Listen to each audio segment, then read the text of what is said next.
Assalamualaikum warahmatullahi wabarakatuh. Halo anak-anak, bagaimana kabar kalian? Semoga semuanya selalu sehat dan tetap penuh semangat. Bertemu kembali pada materi pelajaran Bahasa Indonesia kelas 7 bersama saya, Ibu Laila Amrulia dari SMP Negeri 1 Duren. Baiklah anak-anak, pada pagi hari ini materi yang akan saya sampaikan yaitu tentang unsur kebahasaan teks deskripsi. Simak materi berikut sampai selesai agar kalian bisa memahami materi selanjutnya. Kompetensi dasar yang ingin dicapai yaitu menelaah struktur dan unsur kebahasaan teks deskripsi tentang objek. Di dalam teks deskripsi banyak menggunakan kata atau kalimat. Nah, penggunaan kata atau kalimat pada teks deskripsi diantaranya. Yang pertama adalah di dalam teks deskripsi menggunakan kalimat perincian. Yang kedua, di dalam teks deskripsi menggunakan kata atau kalimat yang berisi cerapan panca indera. Yang ketiga, di dalam kata atau kalimat teks deskripsi banyak menggunakan kata dasar yang diawali dengan huruf K, P, T, atau S. Yang keempat, di dalam teks deskripsi juga banyak menggunakan sinonim. Selanjutnya yang kelima, penggunaan kata atau kalimat di dalam teks deskripsi menggunakan kata depan. Dan yang terakhir, di dalam teks deskripsi juga banyak menggunakan kata atau kalimat yang mengacu kepada majas. Nah, anak-anak perhatikan penjelasan berikut ini. Yang pertama, kalimat perincian. Di dalam teks deskripsi, penggunaan kalimat perincian ini digunakan untuk mengkonkretkan. Cermati kata benda dan kata yang mengikuti kata benda atau yang menjelaskan. Perhatikan contoh berikut ini. Contoh kalimatnya. Badak bercula satu adalah salah satu hewan yang hanya dapat ditemukan di Indonesia. Kalimat perincian untuk menjelaskan binatang ini bermoncong panjang dan memiliki lubang hidung yang besar. Kalimat perincian yang kedua, badannya besar dan berotot. Nah, kalimat sebelah kanan ini adalah memerinci atau menjelaskan kalimat yang sebelah kiri, yaitu badak bercula satu. Contoh yang kedua, ibuku orang yang sangat baik. Kata baik diperinci dan dijelaskan sebagai berikut. Dia berusaha menolong semua orang. Dia ramah dan tutur katanya lembut pada siapa saja. Kalimat sebelah kanan ini adalah memerinci kalimat yang sebelah kiri. Selanjutnya, yang kedua, tentang cerapan panca indera. Di dalam teks deskripsi berisi kalimat yang seolah-olah dapat dilihat, didengar, atau juga bisa dirasakan. Contohnya, perhatikan berikut ini. Pada contoh kalimat seolah melihat, ombak putih berbuih, ombak bergulung-gulung. Nah, ini seolah-olah kita melihat ombak putih berbuih di depan kita. Padahal itu hanya sebuah kalimat saja. Contoh yang kedua, kulitnya kuning langsat. Contoh seolah kita mendengar, deburan ombak pantai terdengar berirama. Atau bisa juga anak-anak bernyanyi kecil. Kalimat ini seolah-olah kita mendengar. Contoh yang ketiga, seolah-olah kita dapat merasakan. Contoh kalimatnya, minuman segar kelapa muda menghapus rasa haus. Ini seolah-olah kita merasakan kelapa muda. Contoh kalimat selanjutnya, rasa hangat berbaur dengan lembutnya embusan angin sore melingkupi seluruh tubuh. Kalimat ini juga seolah-olah kita dapat merasakan embusan angin sore.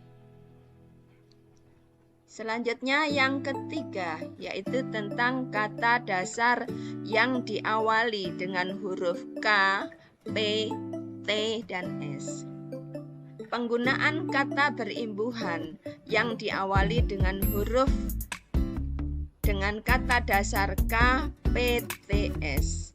Contohnya, menasal bertemu dengan kunci menjadi mengunci. Huruf K, luluh, menjadi eng karena setelah awalan nasal atau men diikuti oleh kata dasar yang diawali huruf K. Men plus pesona menjadi memesona. Ingat, bukan mempesona, tapi yang benar adalah memesona. Huruf P akan luluh menjadi M karena setelah awalan men diikuti oleh kata dasar yang diawali dengan huruf P. Contoh yang ketiga, kata dasar dengan huruf T. Men plus tarik menjadi menarik. Huruf T luluh menjadi karena setelah awalan men diikuti oleh kata dasar yang diawali dengan huruf T. Contoh penggunaan kata dengan kata dasar yang diawali huruf S. Men plus sapu menjadi menyapu. Huruf S luluh menjadi en karena setelah awalan men diikuti oleh kata dasar yang diawali dengan huruf S. Paham ya anak-anak? Kita lanjutkan materi selanjutnya. Perhatikan contoh kalimat berikut. Men bila bertemu dengan kluster. Kluster itu dua huruf konsonan. Contohnya PR, TR, itu namanya kluster.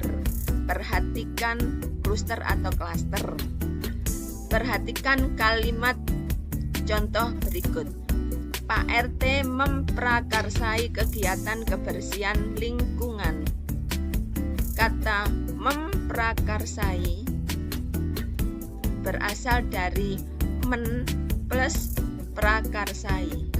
Fonem P tidak luluh karena setelah awalan men diikuti oleh kata dasar yang diawali dengan PR yang merupakan kluster.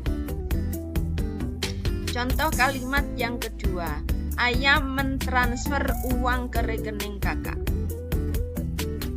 Men plus transfer. Fonem T tidak luluh karena setelah awalan men diikuti oleh kata dasar yang diawali dengan TR yang merupakan klaster.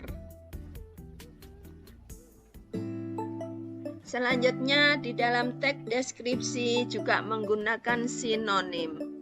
Kalian sudah tahu bahwa sinonim merupakan persamaan arti atau makna kata.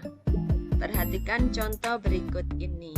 Kata nohta, ini sinonim dengan titik-titik. Contoh pada teks kalimat. Birunya air laut dan perahu-perahu nelayan bagaikan komposisi yang membentuk nota-nota kecil di batas cakrawala. Selanjutnya, di dalam teks deskripsi juga menggunakan kata depan. Kata depan memiliki posisi di depan sebelum kata benda, kata kerja, dan kata keterangan lainnya. Penulisan kata depan dipisah dengan kata yang mengikutinya. Contoh pada kalimatnya. Badak bercula 1 adalah salah satu hewan yang hanya dapat ditemukan di Indonesia. Kata depan kalimat tersebut yaitu di Indonesia. Penulisannya dipisah. Kalimat yang kedua, Pantai Suwuk, tempat wisata yang menakjubkan. Pantai ini berlokasi di Desa Suwuk, Kecamatan Puring, Kabupaten Kebumen, Jawa Tengah. Kata depan di situ yaitu di Desa Suwuk. Yang keenam, majas. Majas adalah bahasa berkias atau bentuk gaya bahasa untuk mendapatkan suasana dalam sebuah kalimat agar semakin hidup. Contoh kalimatnya. Sekujur tubuhnya dilapisi oleh kulit tebal yang bentuknya nyaris tampak seperti baju kesatria yang terbuat dari logam. Kalimat tersebut mengandung majas asosiasi atau simile. Majas ini ditandai dengan kata seperti. Contoh kalimat yang kedua. Angin pantai dengan lembut mengelus wajah kita. Kalimat ini mengandung majas personifikasi. Majas personifikasi merupakan majas yang seolah-olah benda mati dapat berbuat atau memiliki sifat seperti manusia. Contoh kalimat yang ketiga yaitu batu karang besar siap menjaga gempuran ombak yang datang setiap saat. Ini adalah majas personifikasi, ya. Jadi seolah-olah benda mati ini dapat berbuat atau memiliki sifat seperti manusia. Di dalam teks deskripsi juga menggunakan kata umum dan kata khusus. Kata umum atau disebut juga hipernim adalah kata yang telah mencakup makna kata lain. Sedangkan kata khusus atau disebut juga hiponim adalah kata yang maknanya tercakup dalam kata lain. Perhatikan contoh berikut ini. Kata umum buah. Kata khususnya adalah durian, jeruk, anggur, dan nanas. Contoh selanjutnya, kata umum hewan. Kata khususnya adalah ayam, bebek, kucing, dan ikan. Sudah paham ya anak-anak? Nah, anak-anak, demikianlah pembelajaran kita hari ini. Selalu semangat, selalu disiplin dalam belajar. Selamat belajar dan terus berkarya. Saya akhiri. Wassalamualaikum warahmatullahi wabarakatuh.